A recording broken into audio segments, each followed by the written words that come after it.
বর্তমানে যে 5ভাবে Malaysia calling ভিসায় যেতে পারবেন।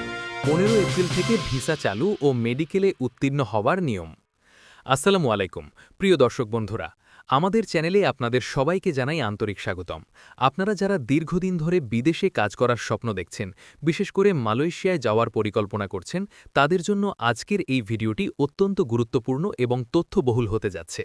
তাই ভিডিওটি শুরু করার আগে আপনাদের কাছে ছোট্ট একটি অনুরোধ, এখনই আমাদের চ্যানেলটি সাবস্ক্রাইব করে নিন এবং পাশে থাকা বেল আইকনটি অন করে দিন, যাতে ভবিষ্যতে মালয়েশিয়া ভিসা, বিদেশে কাজ, নতুন নিয়োগ, সরকারি আপডেট সহ গুরুত্বপূর্ণ সব তথ্য সবার আগে আপনার কাছে পৌঁছে যায়। আজকের ভিডিওতে আমরা বিস্তারিতভাবে আলোচনা করব বর্তমানে কোন 5টি উপায়ে মালয়েশিয়া কলিং ভিসায় যেতে পারবেন, 15 এপ্রিল থেকে ভিসা চালু হওয়ার সর্বশেষ আপডেট কি, নতুন নিয়মে কারা সহজে যেতে পারবেন, মেডিকেল টেস্টে উত্তীর্ণ হওয়ার সম্পূর্ণ নিয়ম, কি বিষয় খেয়াল রাখতে হবে, কোন ভুলগুলো করলে ভিসা বাতিল হতে পারে এবং কিভাবে প্রতারণা থেকে নিজেকে নিরাপদ রেখে সঠিকভাবে বিদেশ যেতে পারবেন, সেই সকল গুরুত্বপূর্ণ তথ্য ধাপে ধাপে তুলে ধরা হবে। তাই অনুরোধ থাকবে ভিডিওটি একদম শেষ পর্যন্ত মনোযোগ দিয়ে দেখবেন। চলুন এবার শুরু করা যাক আজকের মূল আলোচনা। বর্তমানে মালয়েশিয়া যাওয়ার জন্য 5টি প্রধান উপায় রয়েছে, যা জানা থাকলে আপনি খুব সহজেই সঠিক সিদ্ধান্ত নিতে পারবেন। প্রথমত, বৈধ রিক্রুটিং এজেন্সির মাধ্যমে কলিং ভিসা প্রসেস করা। এটি সবচেয়ে নিরাপদ এবং জনপ্রিয় পদ্ধতি। বাংলাদেশ সরকার অনুমোদিত লাইসেন্সপ্রাপ্ত এজেন্সির মাধ্যমে আবেদন করলে প্রতারণার ঝুঁকি অনেক কম থাকে। এই ক্ষেত্রে এজেন্সি আপনাকে কোম্পানির ডিমান্ড লেটার, চুক্তিপত্র এবং অন্যান্য প্রয়োজনীয় কাগজপত্র সরবরাহ করে থাকে। দ্বিতীয়ত, সরাসরি কোম্পানির ডিমান্ডে যাওয়া। অনেক সময় মালয়েশিয়ার বড় বড় কোম্পানিগুলো সরাসরি বিদেশি কর্মী নিয়োগ দেয় এবং নিজেরাই অফার লেটার প্রদান করে। এই ক্ষেত্রে যদি আপনি সরাসরি যোগাযোগ করতে পারেন বা কোনো নির্ভরযোগ্য মাধ্যমে কোম্পানির অফার পেতে পারেন, তাহলে এটি একটি খুবই ভালো এবং নিরাপদ সুযোগ হতে পারে। তৃতীয়ত, পরিচিত বা আত্মীয় স্বজনের মাধ্যমে যাওয়া। যারা আগে থেকেই মালয়েশিয়ায় কর্মরত আছে, তারা অনেক সময় তাদের কোম্পানিতে নতুন লোক নেওয়ার জন্য সাহায্য করতে পারে। এই পদ্ধতিতে যাওয়া তুলনামূলক সহজ হলেও সবসময় যাচাই বাছাই করে এগোনো জরুরি। চতুর্থত, সাব এজেন্ট বা মিডলম্যানের মাধ্যমে যাওয়া। এটি একটি ঝুঁকিপূর্ণ পদ্ধতি হলেও অনেকেই এই পথে যায়, তবে এখানে সবচেয়ে বেশি প্রতারণা হয়। তাই কোনো সাব এজেন্টের মাধ্যমে গেলে অবশ্যই তার লাইসেন্স, পূর্বের রেকর্ড এবং কোম্পানির সত্যতা যাচাই করা অত্যন্ত জরুরি।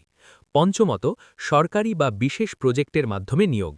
অনেক সময় বড় বড় নির্মাণ প্রকল্প, ইন্ডাস্ট্রিয়াল কাজ বা সরকারি চুক্তির আওতায় একসাথে অনেক কর্মী নিয়োগ দেওয়া হয়। এই ধরনের সুযোগ পেলে তা খুবই লাভজনক হতে পারে, কারণ এখানে সুবিধা তুলনামূলক বেশি থাকে। এবার আসি 15 এপ্রিল থেকে ভিসা চালু হওয়ার গুরুত্বপূর্ণ আপডেট নিয়ে। বিভিন্ন নির্ভরযোগ্য সূত্র থেকে জানা যাচ্ছে যে এই সময়ের মধ্যে মালয়েশিয়া কলিং ভিসা নতুন করে চালু হওয়ার সম্ভাবনা রয়েছে এবং আগের বন্ধ থাকা অনেক ফাইল পুনরায় সক্রিয় করা হতে পারে। এর ফলে যারা দীর্ঘদিন ধরে অপেক্ষায় ছিলেন, তারা আবার নতুন করে আবেদন করার সুযোগ পাবেন। এছাড়াও নতুন কোটা অনুমোদনের কথাও শোনা যাচ্ছে, যা কর্মসংস্থানের সুযোগ বাড়িয়ে দিতে পারে। এখন আমরা বিস্তারিতভাবে জানব মেডিকেল টেস্টে উত্তীর্ণ হওয়ার সম্পূর্ণ নিয়ম সম্পর্কে, কারণ এটি ভিসা পাওয়ার অন্যতম প্রধান ধাপ। প্রথমত, শরীরে কোনো সংক্রামক রোগ থাকা যাবে না, যেমন টিবি, হেপাটাইটিস, এইচআইভি ইত্যাদি। দ্বিতীয়ত, বুকের এক্স-রে সম্পূর্ণ ক্লিয়ার থাকতে হবে, কারণ এটি সবচেয়ে গুরুত্বপূর্ণ অংশ। তৃতীয়ত, রক্ত পরীক্ষা এবং ইউরিন পরীক্ষায় কোনো সমস্যা ধরা পড়লে তা আগেই চিকিৎসা নিয়ে ঠিক করতে হবে। চতুর্থত, শরীরের ওজন ও ফিটনেস ঠিক রাখা খুবই জরুরি, কারণ অনেক সময় অতিরিক্ত দুর্বলতা বা অসুস্থতা থাকলে রিজেক্ট হয়ে যেতে পারে। পঞ্চমত, মেডিকেলের আগে ধূমপান, মাদক গ্রহণ বা অস্বাস্থ্যকর খাবার থেকে দূরে থাকা উচিত। পর্যাপ্ত ঘুম এবং বেশি করে পানি পান করা ভালো ফলাফল পেতে সহায়তা করে। এছাড়াও অনেকেই জানেন না যে ছোটখাটো ভুলের কারণেও মেডিকেল ফেল হতে পারে, যেমন রিপোর্টের ভুল তথ্য, আগের কোনো অসুস্থতা লুকানো বা পরীক্ষার আগে সঠিক প্রস্তুতি না নেওয়া। তাই সবসময় সৎ তথ্য প্রদান করা এবং নির্ধারিত নিয়ম মেনে চলা অত্যন্ত গুরুত্বপূর্ণ।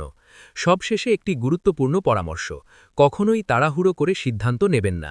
কোনো এজেন্সিকে টাকা দেওয়ার আগে অবশ্যই তাদের লাইসেন্স যাচাই করুন, কোম্পানির ডিমান্ড লেটার দেখুন এবং প্রয়োজনে অভিজ্ঞ কারো পরামর্শ নিন। মনে রাখবেন, সঠিক তথ্য এবং বৈধ পথে চললে আপনার বিদেশ যাওয়ার স্বপ্ন খুব সহজেই বাস্তব হতে পারে। আজকের ভিডিওতে আমরা চেষ্টা করেছি মালয়েশিয়া কলিং ভিসা নিয়ে বিস্তারিত এবং সহজভাবে সব তথ্য তুলে ধরতে। যদি ভিডিওটি আপনার উপকারে আসে তাহলে অবশ্যই লাইক দিন, শেয়ার করুন এবং কমেন্ট করে আপনার মতামত জানাতে ভুলবেন না।